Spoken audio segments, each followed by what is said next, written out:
Ngayon, nagsala ka na akala mo pumasok na yung oras ng pero sabihin natin 1 minuto na lang oras na ng sala. Pero nauna ka ng 1 raka, nagsala ko. Allahu Akbar. Pangalawang raka na ako, saka pala pumasok ang duhur.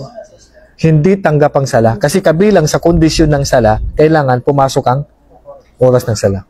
Naintindihan? Hindi tanggap ang sala na hindi pa siya pumapasok. Walang sala na advance. Kaya may mga tanong na gano'n, Ustad, pwede ba mag-advance na ako magpa-share kasi malayo pang lalakbayin ko? Hindi ka tanggap sala mo eh. Pwede lang i-advance ang sala sa musafir or may karamdaman o may mabigat na dahilan. Halimbawa, sa mga pinahintulutan lang na pagsabahin ng dalawang sala, duhur at asar, pwedeng may advance ang asar. Sa Maghrib at Isha, pwedeng may advance ang Isha. Pero anong sala ang hindi pwedeng i-advance? Duhur hindi pwedeng i-advance. Ang Maghrib hindi pwedeng i-advance. Ang Fajr hindi pwedeng i-advance. Pero ang Asar at ang Isha pwedeng i-advance kung traveler ka or may karamdaman ka or may mga mabibigat na dahilan. Halimbawa, biglang lumakas yung ulan, tapos nagsasala kayo ng duhur, pwede mong isunod agad ang Asar. Naintindihan?